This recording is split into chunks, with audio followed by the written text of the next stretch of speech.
ونصبر عليه. ونعوذ بالله من شرور أنفسنا ومن سيئات أعمالنا. من يهده الله فلا مضل له ومن يضلله فلا هادي له. ونشهد أن لا إله إلا الله وحده لا شريك له.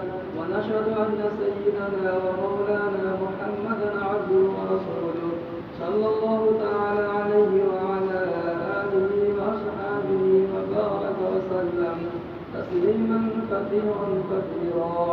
أما بعد فأعوذ بالله من الشيطان الرجيم. بسم الله الرحمن الرحيم. قل هذه سبيلي أدعو إلى الله على بصيرة أنا ومن اتبعني وسبحان الله وما أنا من المشركين. وقال النبي صلى الله عليه وسلم من ألف المسجد ألفه الله أو كما قال عليه الصلاة والسلام. میرے محترم بزرگوں اور دین و ایمانی بھائیوں، تمام تعریف اس اللہ کو دی ہے کہ اللہ رب العزت نے ہم سب کو دعوت کی اپنی شان نسبت پر جمع فرمایا. اللہ تعالیٰ ہماری جمع ہونے کو قبول فرمائے، ہمارے بیٹھنے کو قبول فرمائے اور کہانی سننے سے زیادہ بات سمجھنے کی توفیق نصیب فرمائے. کیونکہ آج ہم اس کام کو سمجھے نہیں، اس لیے جو آدمی جس کام کو نہیں سمجھتا ہے اس کے لیے قربانی دینا مشکل ہو جاتا ہے، اور جس کام کو سمجھ جاتا ہے اس کے لیے قربانی دینا آسان ہو جاتا ہے. آج 3 سال بدیش جانے کے لیے آسان ہے، 3 دن جماعت میں جانے کے لیے مشکل ہے. کیوں؟ اس لیے یقین بگڑ گیا. جب مال آئے گا مسئلہ حل ہو جائے گا، مال آئے گا مسئلہ حل ہو جائے گا. یہ غلط یقین ہے. ایمان آئے گا مسئلہ حل ہو جائے گا، ایمان آئے گا مسئلہ حل ہو جائے گا. آج سب کا یقین بگڑا ہوا ہے.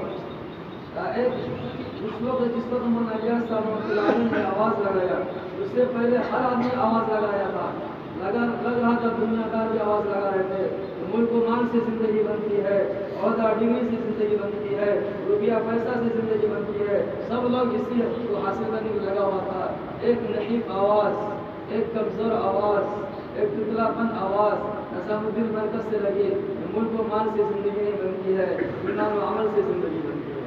اللہ تعالیٰ نے اس کمزور آواز میں وہ تاثیر ڈالا. پوری دنیا میں اس وقت ایمان عمل بنانے کے لیے لوگ پھر رہے ہیں. جس کو سمجھ میں آ گیا اس کو پھرنا آسان ہے. جس علماء کو سمجھ میں آ گیا وہ تیسرے سال کے لیے چل رہے ہیں. ماشاء اللہ الحمدللہ ہمارے ملک نیپال سے علماء کی جماعت دوسرے سال کے لیے چل رہی ہے. سبحان اللہ. جس کو سمجھ میں نہیں آ گیا اس کو 3 دن بیٹھنا مشکل ہے. جس کو سمجھ میں نہیں آیا 3 دن. جناب یہ ایک معجزہ ہے، یہ کام معجزہ ہے. اسی لیے اس کام کو سمجھ ماننا چاہیے اللہ تعالیٰ سے. کہ اللہ آج کیا وجہ ہے، وہ کیا ظلمت ہے، وہ دل کی کیا نحوست ہے، وہ دل کی کیا سختی ہے کہ اتنا وہ زندگی گزر گیا اور ابھی تک وہ کھل پائے. ہم آنکھوں سے دیکھ رہے ہیں کہ ہر گھر میں بے دینی کے اڈے قائم ہو چکے ہیں، ہر گھر میں بے حیا کے اڈے قائم ہو چکے ہیں، ہر گھر میں کیبل چل رہا ہے، ہر گھر میں ننگی ناچ دیکھی جا رہی ہے، ہر گھر میں فلمیں دیکھی جا رہی ہے، ہر گھر میں گانے سنے جا رہے ہیں، ہر گھر میں وائی فائی لگ چکا ہے. سب کا دماغ ہائی فائی ہو چکا ہے. کوئی دین کے بعد سننے کے لیے تیار نہیں ہے، دین کے بعد سننے تک کے لیے تیار نہیں ہے. دل مردہ ہو گیا، سخت ہو گیا. جب دین مردہ ہو جاتا ہے، جیسے جسم بیمار ہو جاتا ہے، کھانا اچھا نہیں لگتا، اسی طریقے سے جب روح بیمار ہو جاتا ہے تو دین کی بات اچھی نہیں لگتی. جیسے جسم بیمار ہو، بخار لگ گیا تو پلو دو، بریانی دو، مرغ مسلم دو، گوشت دو، کھانا اچھا نہیں لگتا. زبان پہ لگتا ہے، تیتا لگتا ہے، پھر دیتا ہے نہیں کھائیں گے. لیکن جب وہی طبیعت صحیح ہوتی ہے، بھوک لگتی ہے، روٹی بھی نمک مرچی ذریعے سے بھی روٹی کھا لیتا ہے، آدھا نہیں کھاتا ہے. تو جسمانی بیماری آنے کی وجہ سے جیسے کھانا اچھا نہیں لگتا، آج اللہ معاف فرمائے آج ہمارا روح بیمار ہے، اس لیے دین کی بات اچھی نہیں لگتی. دین کی بات اچھی نہیں لگتی بلکہ دین کی بات کرنے والے بھی اچھے نہیں لگتے. دین کی بات کرنے والے بھی اچھے لگتے.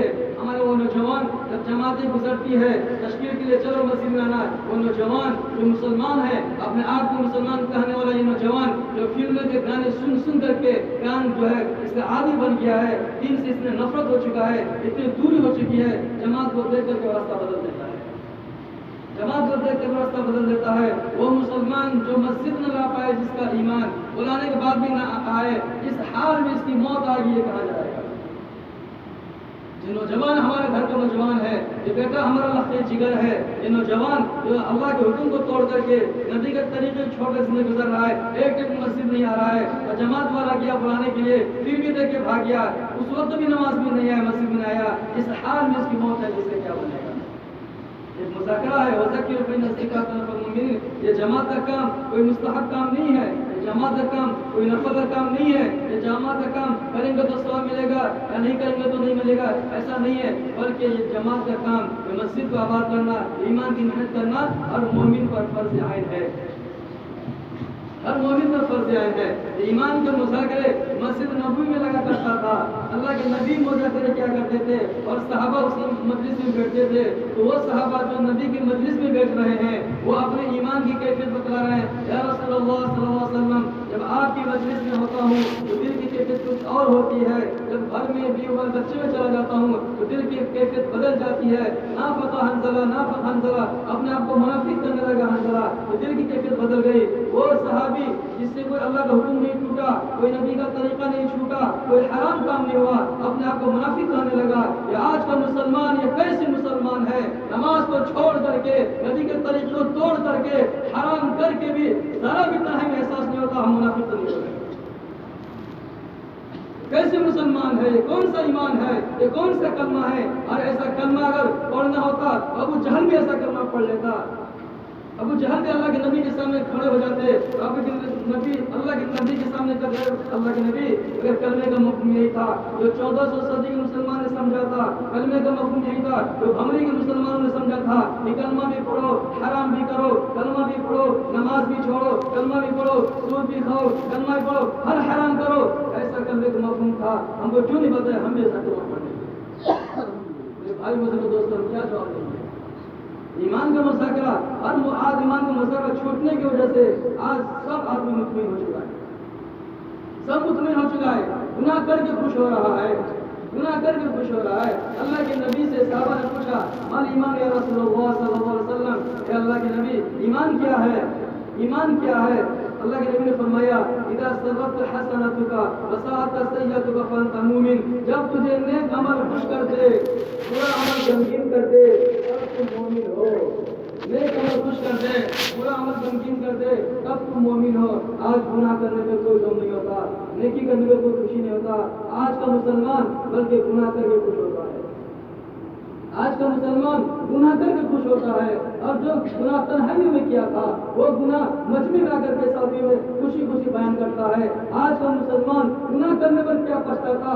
آج کا مسلمان وہ گناہ جو کوئی موقع تھا گناہ کرنے کا، بات اور سنیے گا، کوئی موقع تھا گناہ کرنے کا، کسی وجہ سے وہ گناہ نہیں کر سکا، وہ موقع ہاتھ سے نکل گیا، وہ موقع ہاتھ سے کیوں نکل گیا؟ اس موقع کے ہاتھ سے نکل جانے پر پچھتاتا ہے۔ گناہ کر کے نہیں پچھتاتا ہے، کوئی گناہ کا موقع تھا یعنی کسی وجہ سے نہیں کر سکا، کسی وجہ سے نہیں کر سکا، تو وہ موقع میرے ہاتھ سے کیوں چلا گیا، وہ موقع ہاتھ سے کیوں چلا گیا جس میں وہ گناہ وہ پچھتاتا ہے۔ ایسا ایمان ہے، ایسا ایمان ہے۔ آج ہم نے ایمان کو سیکھا نہیں ہے، اس لیے آج ہم مطمئن ہے۔ خدا کی قسم ایمان کو جب سیکھا ہوتا صحابہ کرام، ابو بکر صدیق رضی اللہ عنہ ایمان کو سیکھا ہوا تھا، نماز پڑھ کے کیا کر رہے ہیں؟ نماز پڑھے کر رہے اللہم انی